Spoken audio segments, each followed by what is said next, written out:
Hello friends, आज हम आपको बताएंगे ऊष्मा तथा कार्य के आंकिक प्रश्नों के शेष प्रश्नों के हल। मैं वाईपी सर, इस चैनल में आपका स्वागत है। पिछले वीडियोज में हमने आपको ये 4 प्रश्नों के हल बताए थे। ये 5वां प्रश्न देखें। ये दिया है, एक झरने की ऊंचाई 210 मीटर है। इसका जल नीचे पूर्णतः कुचालक पत्थर पर गिरता है। इसके गिरने से जल के ताप में कितनी वृद्धि हो जाएगी। ठीक है। और दिया है 1 कैलोरी का मान दिया 4.2 जूल, जी का मान 9.8 मीटर पर सेकेंड स्क्वायर दिया है।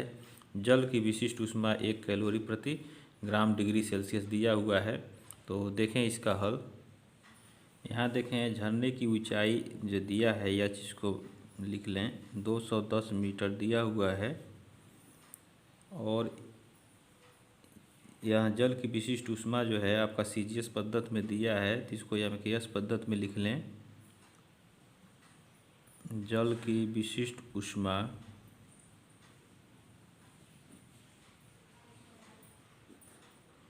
यस बराबर 1 × 10⁻³ यह हो जाएगा आपका जूल प्रति किलोग्राम,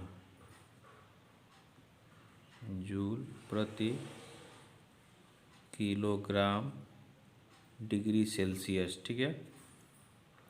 अब देखें कि h ऊंचाई से गिरने पर जल की जो स्थितिज ऊर्जा होगी वह mgh ऊष्मीय ऊर्जा में परिवर्तित हो जाएगा। ठीक है। और उससे जो है जल के ताप में डेल्टा टी की वृद्धि हो जाएगी। तो यहाँ हम लिख लें h ऊंचाई से गिरने पर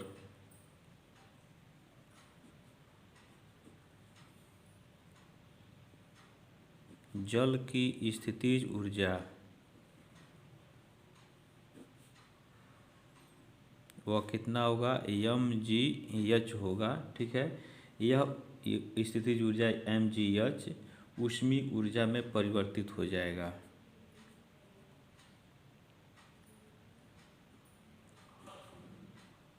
ऊष्मीय ऊर्जा में परिवर्तित हो जाएगा। ठीक है। और इसी कारण जो है यह जल के ताप में डेल्टा टी की वृद्धि होगी, यह इतना कमी हो जाएगा। ठीक है। जब गिरेगा तो यह स्थितिज ऊर्जा जो है उसमें कमी होगी इतने की, और यही कमी जो है ऊष्मीय ऊर्जा में परिवर्तित हो जाएगा। तो यहाँ लिख लें, जिससे ताप में वृद्धि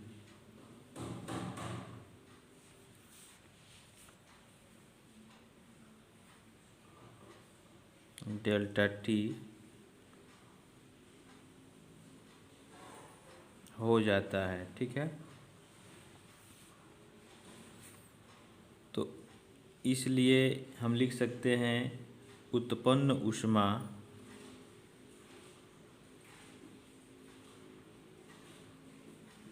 Q बराबर mgh। तो जो उत्पन्न ऊष्मा होता है उसका मात्रक कैलोरी होता है, तो इसका मात्रक कैलोरी हो गया। इसको जूल में बदलने के लिए हम इसको 4.2 से हम भाग कर देंगे। ठीक है। और यह Q जो है mst के बराबर हो जाएगा। तो यहाँ लिख लें ms इंटू डेल्टा टी, और यह हो गया mgh बट्टे 4.2, m से m कट जाएगा। अब यहाँ जो है ताप में वृद्धि डेल्टा टी हो जाएगा GH बट्टे 4.2 × S। ठीक है। अब हम मान रख दें, G का मान 9.8। ठीक है। यहाँ देखें G का मान 9.8 और H का मान जो है 210 मीटर गुणे 210 मीटर, और 4.2 गुणे विशिष्ट ऊष्मा का मान यहाँ हम लिख लेंगे 1 × 10⁻³ 1 × 10⁻³ ठीक है। अब देखें एक अंक के पहले इस यहाँ दशमलव यहाँ भी है तो दशमलव हट जाएगा और यह हो जाएगा 98/42 और गुणे 210 यहाँ हो जाएगा। अब बट्टे इस 10 पे 3 घात को हम लिख सकते हैं 1000। ठीक है, तो 1 0 से 1 0 कट जाएगा। 21 एकन 21 है, 21 दूना 42 हो जाएगा। ठीक है, 2 एकन 2, 2 चौका 8, दूनो 18, तो यह हो जाएगा 49/100। ठीक है, और जब भाग करेंगे तो यह हो जाएगा 0.49 डिग्री सेल्सियस, यही जो है ताप में वृद्धि होगा। ठीक है, तो यहाँ लिख लें, इसलिए जल के ताप में वृद्धि, ठीक है, डेल्टा टी बराबर 0.49 डिग्री सेल्सियस। तो ये इसका हल हो गया। नेक्स्ट क्वेश्चन देखें, छठा दिया है कि -5 डिग्री सेल्सियस की 20 ग्राम बर्फ़ को 100 डिग्री सेल्सियस की भाप में बदलने में कितने कार्य की आवश्यकता होती है। बर्फ़ तथा पानी की विशिष्ट ऊष्माएं क्रमशः 0.5 कैलोरी प्रति ग्राम डिग्री सेल्सियस तथा 1 कैलोरी प्रति ग्राम डिग्री सेल्सियस है। बर्फ़ तथा भाप की गुप्त ऊष्माएं क्रमशः 80 कैलोरी प्रति ग्राम तथा 540 कैलोरी प्रति ग्राम हैं। बर्फ़ का क्वथनांक 0 डिग्री सेल्सियस बर्फ़ का गलनांक 0 डिग्री सेल्सियस है तथा पानी का क्वथनांक 100 डिग्री सेल्सियस है। ऊष्मा का यांत्रिक तुल्यांक J बराबर 4.18 गुणे 10 के ऊपर 3 घात जूल प्रति किलो कैलोरी है। तो यहाँ आप देखें, ये सभी मात्रक जो है आपका CGS पद्धति में दिया है। यांत्रिक तुल्यांक इसको भी हम CGS पद्धति में लिख लेंगे, तो यह हो जाएगा आपका 4.18, ठीक है, जूल प्रति कैलोरी। ठीक है, इसमें भाग कर देंगे 10³ से, तो यह कट जाएगा, तो 4.18 हो जाएगा। ठीक है, तो देखें इसका हल। तो देखें ये छठा प्रश्न जो है ये 1987 में पूछा हुआ है, इम्पॉर्टेंट क्वेश्चन है। यह क्वेश्चन देखने में बड़ा तो बहुत लग रहा है लेकिन है बहुत आसान। ठीक है, इसको हम आपको बता देते हैं। कह रहा है कि -5 डिग्री सेल्सियस को 20 ग्राम की बर्फ़ जो है इसको 100 डिग्री सेल्सियस भाप में बदलना है, तो इसके लिए कितने कार्य की आवश्यकता होती है। तो पहले तो आप ये समझ जाएँ कि -5 डिग्री सेल्सियस ताप है तो इसको 0 डिग्री सेल्सियस ताप में बदलेंगे। ठीक है, और उसके बाद से 0 डिग्री सेल्सियस पर बर्फ़ पिघलेगा, तो पिघलेगा तो उस समय जो है ml ऊष्मा लेगा। ठीक है, ml के बराबर। और उसके बाद से जब पिघल जाएगा तो उसका बर्फ़ का ताप, पानी का ताप 0 डिग्री सेल्सियस ही होगा। अब 0 से 100 डिग्री सेल्सियस ताप में हम इसको बदल देंगे। ठीक है, और बदलने के बाद से फिर जो है इसको हम भाप में बदलेंगे। तो भाप में जब बदलेगा तो अवस्था परिवर्तन होगा, तो उस समय यह ऊष्मा ml के बराबर हो जाएगा। तो इतने प्रक्रियाएं होंगी। ठीक है, तो हम इसको आपको बताते हैं बड़े आसान तरीके से, आप इस बिल्कुल समझ जाएंगे। तो इस प्रश्न को हल करने से पहले आप इस वीडियो को लाइक कर लें और इसको अधिक से अधिक शेयर करें। और यदि आप इस चैनल पर पहली बार जुड़े हुए हो तो इस चैनल को सब्सक्राइब कर लें, बेल आइकन घंटी को प्रेस कर लें। तो देखें यहाँ हम पहले इसको बदलने, ये सारे जो मात्रक दिए गए हैं, ठीक है, ये सब CGS पद्धति में है। तो इसका यांत्रिक तुल्यांक हम बदल लें। ऊष्मा का यांत्रिक तुल्यांक, क्योंकि इसकी आवश्यकता पड़ेगी। ठीक है, तो यह 4.18 गुणे 10 के ऊपर 3 घात जूल प्रति किलो कैलोरी में दिया हुआ है। तो इसे हम MKS पद्धति में बदल देते, यह हो जाएगा CGS पद्धति में, MKS में तो दिया ही है, तो यह हो जाएगा 4.18, ठीक है, जूल और प्रति किलो कैलोरी हो जाएगा। ये किलो में है तो 1000 से भाग करेंगे तो कट जाएगा, तो यह हो जाएगा कैलोरी। ठीक है, अब इसके बाद से देखें 20 ग्राम के जो बर्फ़ है, यहाँ लिखें -5 डिग्री सेल्सियस की 20 ग्राम बर्फ को 0 डिग्री सेल्सियस, ठीक है, 0 डिग्री सेल्सियस ताप में बदलने में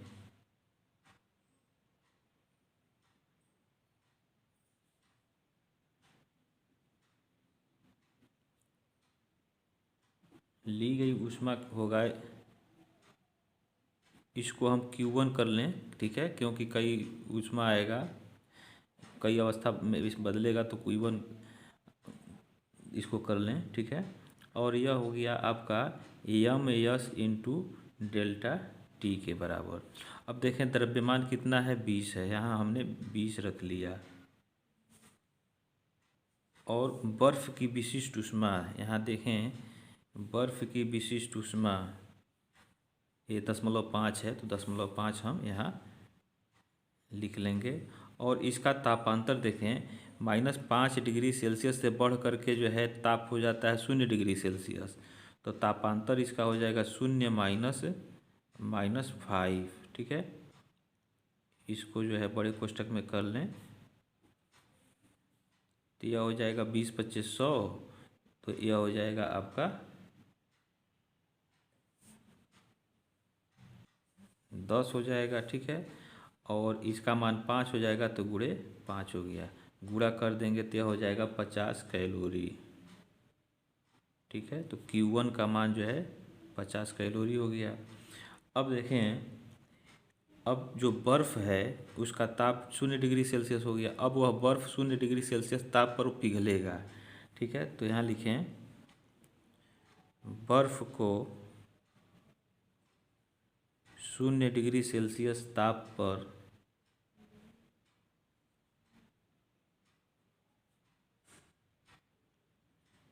पिघलने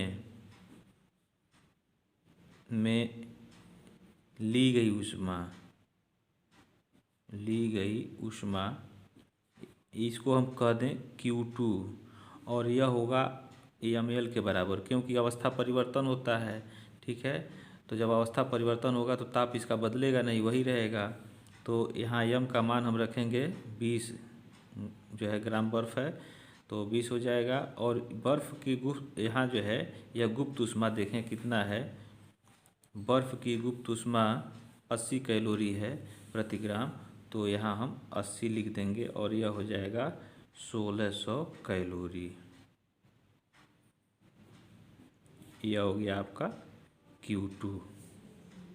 अब देखें भाप में बदलने के लिए 0 डिग्री सेल्सियस के ताप को 100 में बदलना पड़ेगा, तो इसका ताप जो है पहले 100 डिग्री सेल्सियस में करेंगे और फिर जो है उसको भाप में बदलेंगे। तो यहाँ हम लिखेंगे 0 डिग्री सेल्सियस ताप के, पानी को पिघल कर पानी बन गया है, ठीक है, तो पानी को 100 डिग्री सेल्सियस ताप में बदलने में ली गई ऊष्मा, इसको हम कहते हैं Q3, और यह हो जाएगा M S into delta T के बराबर, ठीक है। तो इसका द्रव्यमान जो है वही 20 ग्राम होगा, ठीक है। और पानी की विशिष्ट ऊष्मा 1 हो जाएगा, विशिष्ट ऊष्मा इसका दिया हुआ है, यहाँ देखें विशिष्ट ऊष्माएँ बर्फ़ तथा पानी की विशिष्ट ऊष्माएँ यहाँ 1 कैलोरी प्रति ग्राम डिग्री सेल्सियस दिया हुआ है। और तापांतर इसका देखें 0 से बढ़ कर के 100 हो जाता है, तो यह हो जाएगा 100 -0, ठीक है। तो यह हो जाएगा 100 और 2 का गुणा कर देंगे 20 का, तो यह हो जाएगा आपका 2000 कैलोरी। यह हो गया आपका Q3। अब देखें जब इस पानी का ताप 100 डिग्री सेल्सियस हो गया है, और जब और इसको ऊष्मा देंगे तो इसका ताप बढ़ेगा नहीं, बल्कि यह भाप में बदल जाएगा, ठीक है। तो अब यहाँ लिखें 100 डिग्री सेल्सियस ताप वाले पानी को भाप में बदलने में ली गई ऊष्मा इसको हम Q4 कह दें, और यह अवस्था परिवर्तन हो रहा है तो इसलिए यहाँ जो है ml हो जाएगा। ठीक है, तो m का मान जो है 20 हो जाएगा।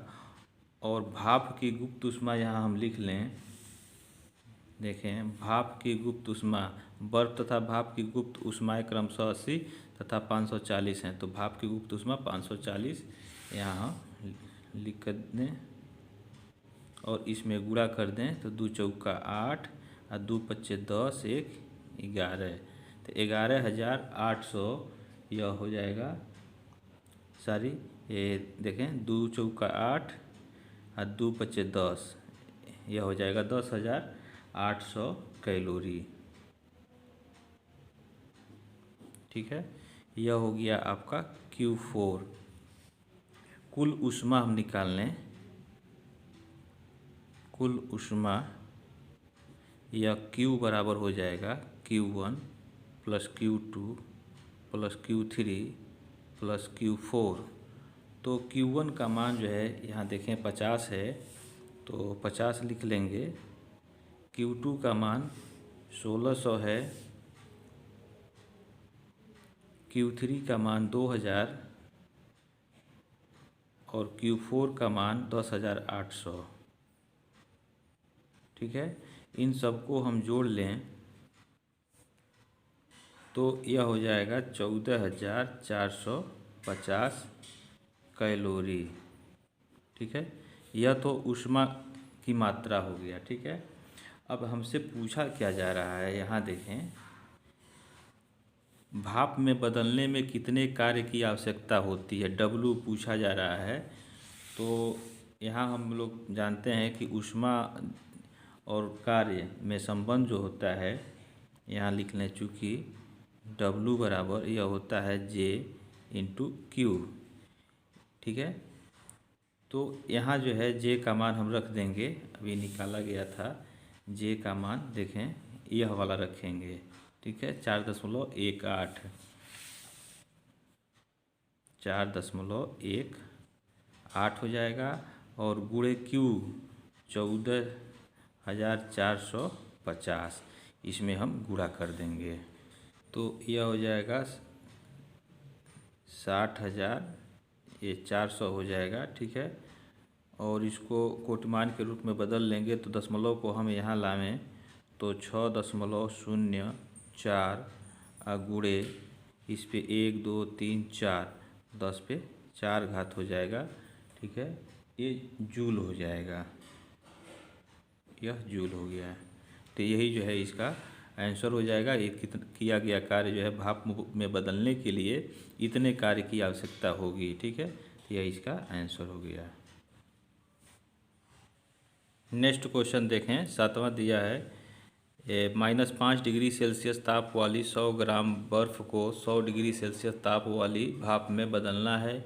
इतनी ऊष्मा उत्पन्न करने के लिए, यानी इतनी ऊष्मा उत्पन्न करें कि वह भाप में बदल जाए, तो वह ऊष्मा उत्पन्न करने के लिए कितना कार्य करना पड़ेगा। बर्फ़ की विशिष्ट ऊष्मा दिया 0.5 कैलोरी प्रति ग्राम डिग्री सेल्सियस और बर्फ़ की गुप्त ऊष्मा दिया है 80 कैलोरी प्रति ग्राम और भाप की गुप्त ऊष्मा दिया 540 कैलोरी प्रति ग्राम और जल का यहाँ यांत्रिक तुल्यांक दिया है 4.18 गुणे 10 के ऊपर 7 घात अर्घ। ठीक है, तो इसका हल देखें। ये छठे क्वेश्चन के तरह से यह भी है। तो देखें ये सभी मात्रक इसके जो है CGS पद्धति में दिए हैं। तो यांत्रिक तुल्यांक का भी मात्रक हम बदल लें। यहाँ J बराबर जो है 4.18 गुणे 10 के ऊपर 7 घात अर्घ दिया है, तो इसे हम बदल लेंगे 4.18 और जूल प्रति कैलोरी में। ठीक है, यह हो जाएगा आपका जूल प्रति कैलोरी J का मान। तो अब वही प्रक्रिया यहाँ भी करेंगे। -5 डिग्री सेल्सियस ताप को पहले 0 डिग्री सेल्सियस में बदलेंगे। ठीक है, तो यहाँ लिखें -5 डिग्री सेल्सियस ताप वाले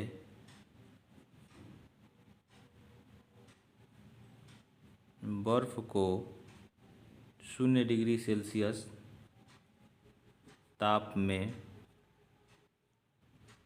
बदलने में ली गई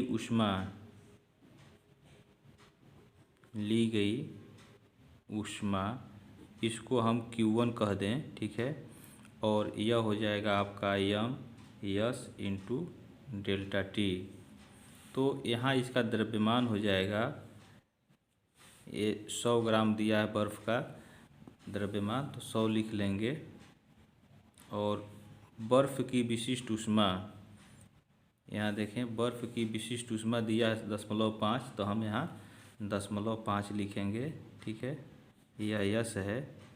और इसका तापांतर देखें -5 से बढ़ करके 0 डिग्री हो जाता है, तो यह हो जाएगा 0 माइनस यहाँ -5 हो जाएगा, ठीक है।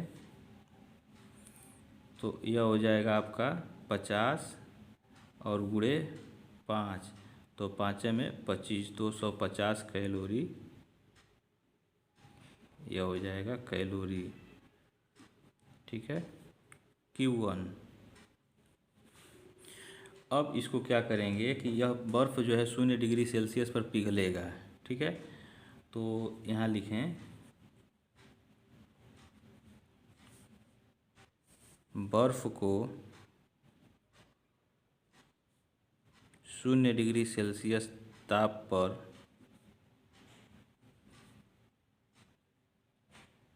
पिघलने में ली गई ऊष्मा, यह हो जाएगा, इसको हम कह दें Q2। और यह देखें ये पिघल रहा है तो ताप तो इसका बढ़ेगा नहीं, अवस्था परिवर्तन हो गया है, तो यहाँ जो है ml हो जाएगा। तो m का मान जो है 100 रखेंगे। और बर्फ़ की गुप्त ऊष्मा, यहाँ देखें बर्फ़ की गुप्त ऊष्मा 80 कैलोरी प्रति ग्राम दिया हुआ है, तो इसे हम रख लेंगे 80, तो यह हो जाएगा आपका 8000 कैलोरी,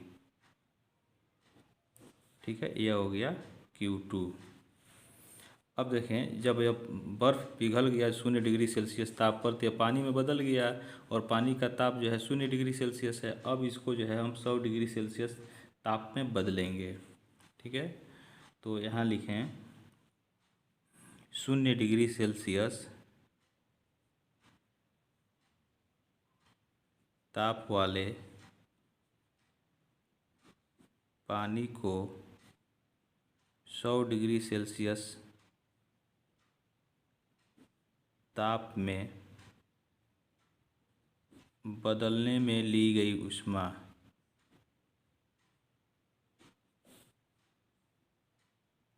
इसको हम कहते हैं Q3, ठीक है। तो यह हो जाएगा m/s इंटू डेल्टा टी। तो इसका द्रव्यमान हो जाएगा 100 और पानी की विशिष्ट ऊष्मा 1 हो जाएगा, ठीक है। और इसका तापांतर जो है देखें 0 से बढ़ कर के 100 हो गया, तो यहाँ हो जाएगा 100 ऋण 0, तो यह हो जाएगा आपका 10,000, ठीक है, कैलोरी। यह हो गया आपका Q3। अब देखें 100 डिग्री सेल्सियस ताप वाले पानी को हम भाप में बदलेंगे, तो अब भाप में बदल रहा है, अवस्था परिवर्तन हो रहा है, तो उस समय ऊष्मा जो है ली गई उसके द्वारा जो है ml के बराबर होगा। तो यहाँ लिखें 100 डिग्री सेल्सियस ताप वाले पानी को भाप में बदलने में ली गई ऊष्मा,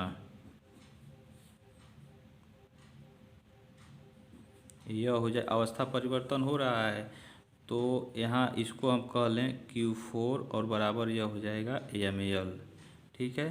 तो m हो जाएगा 100 और भाप की गुप्त ऊष्मा 540 है, तो 540 हम यहाँ रख लेंगे। और यह हो जाएगा 54,000, ठीक है, कैलोरी। तो यह हो जाएगा Q4। तो कुल ऊष्मा हम निकाल लें, कुल ऊष्मा Q बराबर हो जाएगा Q1 plus Q2 plus Q3 plus Q4। तो Q1 का मान देखें 250 है, तो यहाँ हम 250 रख लेंगे। Q2 8000 है, Q3 10,000 है, ठीक है, और Q4 54,000। इन सबको हम जोड़ लें तो यह हो जाएगा 72,250 कैलोरी, ठीक है। यह Q हो गया, कुल ऊष्मा हो गया। अब देखें, हम पूछा जा रहा है किया गया कार्य, इतनी ऊष्मा उत्पन्न करने के लिए कितना कार्य करना पड़ेगा, यानी W पूछ रहा है। तो यह फार्मूला होता है, चूँकि W बराबर यह होता है J इंटू Q। तो यहाँ हम J का मान रख दें। देखें, J का मान हम यह वाला रखेंगे 4.18 और Q का मान 72,250 रख लेंगे, ठीक है। तो इसका गुणा करेंगे तो यह हो जाएगा आपका 30 और 2000, यह 5 हो जाएगा। और इसको कोटिमान के रूप में अगर हम लिखें तो दशमलव को हम यहाँ लावें तो यह हो जाएगा 3.02 गुणे 10 के ऊपर 1 2 3 4 5 स्थान जो है हम दाएं से बाईं ओर गए हैं, तो इस पे +5 हो जाएगा और यह हो जाएगा W और इसका मात्रक हो जाएगा जूल, ठीक है। तो यही इसका आंसर होगा, इतने जूल की आवश्यकता पड़ेगी, ठीक है। तो यह आपका आंसर हो गया। तो इस तरह से यह हल हो गया। अब इस आंकिक प्रश्नों के शेष प्रश्नों को हम आपको अगले वीडियो में बताएंगे।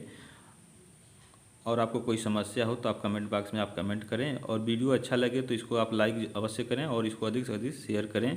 तब तक के लिए आप इस चैनल पे बने रहें। जय हिंद।